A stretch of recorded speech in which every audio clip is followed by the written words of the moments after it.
Hello students, मैं हूं doctor Manoj Pahuja, आपका मेडिकल एंट्री टेस्ट इंस्ट्रक्टर। उम्मीद करता हूं आप लोग खैरियत से होंगे और अच्छे तरीके से अपने एमसीक्यूज़ की प्रैक्टिस कर रहे होंगे। आइए आज का क्वेश्चन क्रैक कर लेते हैं। रिड्यूसिंग शुगर इज़, इनमें से कौन सी शुगर रिड्यूसिंग शुगर है?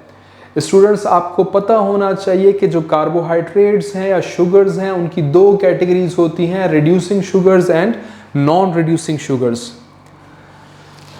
रिड्यूसिंग शुगर्स वो है जिनमें फ्री एल्डिहाइड या फ्री कीटोन ग्रुप प्रेजेंट होता है। एल्डिहाइड और कीटोन ग्रुप की बात करने से पहले आपको पता होना चाहिए कि शुगर्स में कौन कौन से फंक्शनल ग्रुप होते हैं। तमाम शुगर्स में हाइड्रोक्साइल ग्रुप जो है ज़रूर प्रेजेंट होता है। एक फंक्शनल ग्रुप हाइड्रोक्साइल ग्रुप हर शुगर में होता है।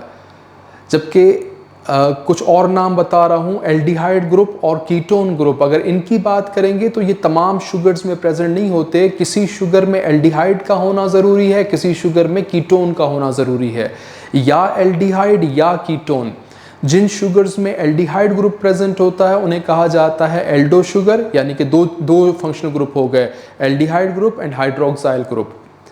कुछ और शुगर्स होती हैं जिनमें कीटोन ग्रुप प्रेजेंट होता है अलॉन्ग विद हाइड्रोक्साइल ग्रुप। वो शुगर जिनमें कीटोन ग्रुप मौजूद है अलॉन्ग विद हाइड्रोक्साइल ग्रुप उन्हें कहा जाएगा कीटो शुगर्स।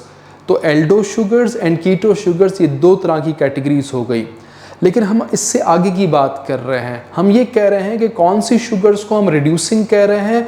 याद रखिएगा, जिनके पास या तो एल्डिहाइड ग्रुप है वो फ्री होना चाहिए, या तो उनके पास कीटोन ग्रुप है वो फ्री होना चाहिए। फ्री होने से मुराद वो फंक्शनल ग्रुप किसी तरह से भी ग्लाइकोसाइडिक बॉन्ड बनाने में इन्वॉल्व ना हो, इंगेज ना हो, बिजी ना हो, उसको फ्री पड़ा होना चाहिए।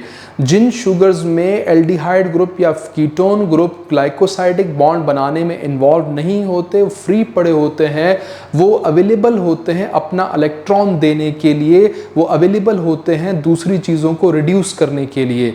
ये वो शुगर्स हैं जो इलेक्ट्रॉन लूज करती हैं। जो इनका एल्डिहाइड या कीटोन ग्रुप होगा वो पोर्शन इलेक्ट्रॉन लूज करेगा, यानी कि खुद ये ऑक्सीडाइज हो जाएंगे, और जो इन्होंने इलेक्ट्रॉन लूज किया होगा वो किसी दूसरे को मिल जाएगा, दूसरा कोई उसे गेन कर लेगा।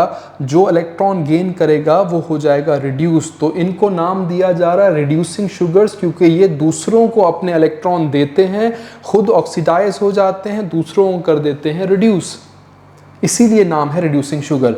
अब इसमें कौन कौन सी एग्जांपल्स हैं नोट कर लीजिएगा। ग्लूकोज एक रिड्यूसिंग शुगर है, galactose, mannose, fructose, lactose and maltose, ये सारे एग्जांपल्स लिखी हुई हैं रिड्यूसिंग शुगर्स की। इंपॉर्टेंट क्वेश्चन है, ये सारे के सारे एग्जांपल्स को नोट कर लें। दूसरी तरफ जो नॉन रिड्यूसिंग शुगर्स हैं, क्लियर कट बात, अगर हम कह रहे थे रिड्यूसिंग शुगर्स उनको जिनमें फ्री एल्डिहाइड और फ्री कीटोन ग्रुप मौजूद था, तो हम नॉन रिड्यूसिंग शुगर्स उनको कहेंगे जिनके पास एल्डिहाइड ग्रुप और कीटोन ग्रुप फ्री ना हो, बल्कि बिजी हो, इंगेज्ड हो, इन्वॉल्व हो इन the formation of glycosidic bond.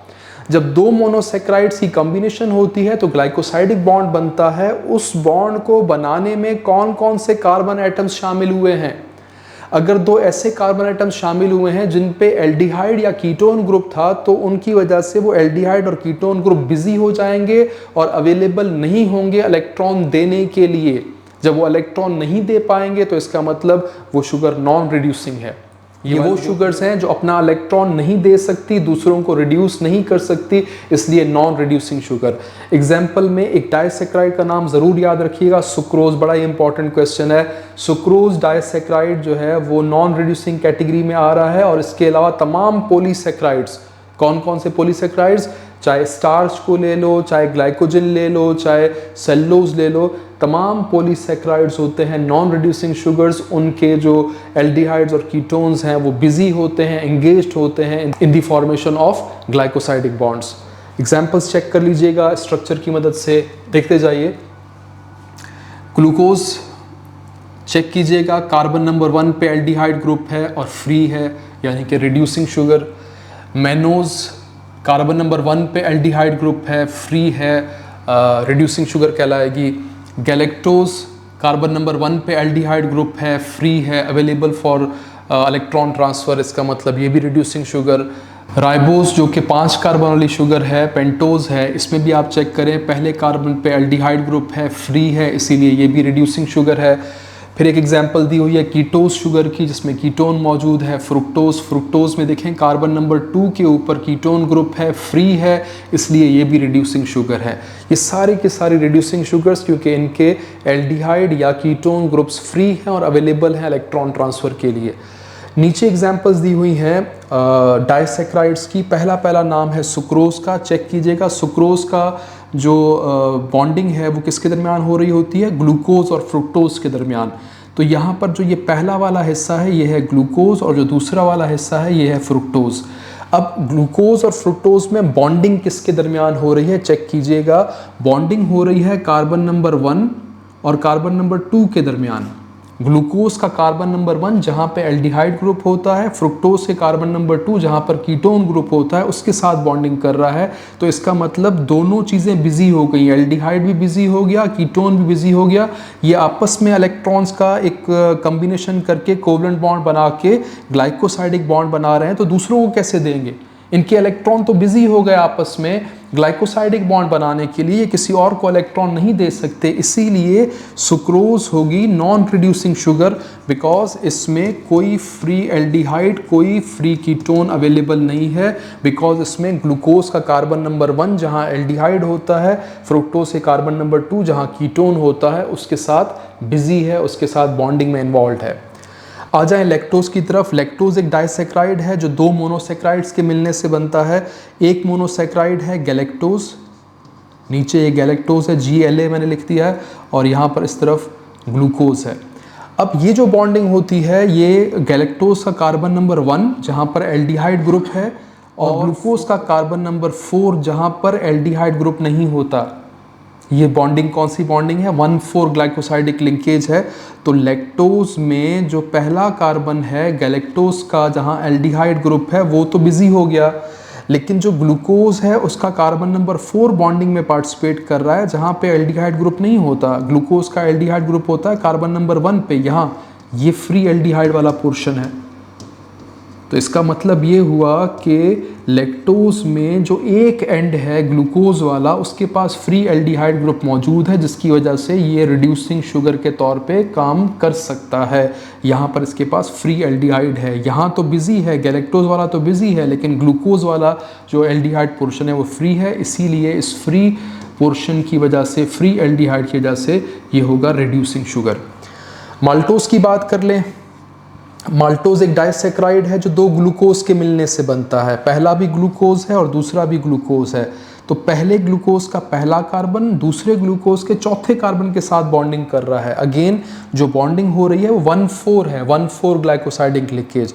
तो पहले ग्लूकोज का पहला कार्बन जहां पर एल्डिहाइड है वो तो बिजी हो गया बॉन्डिंग में। जो दूसरा ग्लूकोज है उसका चौथा कार्बन है जहां पर एल्डिहाइड नहीं होता, जहाँ पर कुछ और चीज़ मौजूद है, एल्डिहाइड नहीं है। एल्डिहाइड तो पहले कार्बन पर है, तो पहला कार्बन जो ग्लूकोज का है इस लेफ्ट हैंड साइड पे वहाँ पर फ्री एल्डिहाइड मौजूद है। तो इसका मतलब अगेन हम कह सकते हैं कि माल्टोज भी रिड्यूसिंग नेचर रखता है because of the free aldehyde group present on the left hand side. आप लेफ्ट हैंड साइड को चेक कीजिएगा, लेफ्ट हैंड साइड पे फ्री एल्डिहाइड मौजूद है, राइट हैंड साइड पे वो बिजी हो चुके हैं। चाहे वो आप ग्लूकोज को ले लें चाहे गैलेक्टोज को ले लें, वो पहला कार्बन उनका एल्डिहाइड इन्वॉल्व है इन the formation of glycosidic bond. तो अगर आपको कॉन्सेप्ट है फ्री एल्डिहाइड और फ्री कीटोन का तो आप समझा सकते हैं तो आप समझ सकते हैं ये टॉपिक कि कौन सी चीज़ रिड्यूसिंग होगी, कौन सी शुगर तो अगर आपको कॉन्सेप्ट है फ्री एल्डिहाइड और फ्री कीटोन का तो आप समझ सकते हैं कि कौन सी शुगर रिड्यूसिंग है और कौन सी शुगर नॉन रिड्यूसिंग। तो आए चेक करते हैं अपने ऑप्शंस को। पहला ऑप्शन है ग्लाइकोजन। ग्लाइकोजन एक पॉलीसैकेराइड है, पॉलीसैकेराइड्स हमेशा नॉन रिड्यूसिंग होते हैं। सुक्रोज नॉन रिड्यूसिंग है। लैक्टोज जो है उसमें लेफ्ट हैंड साइड पे एल्डिहाइड ग्रुप फ्री था, इसीलिए लैक्टोज हमारा करेक्ट आंसर होगा। ऑप्शन सी हमने क्रैक कर लिया है, इसको नोट कर लीजिएगा।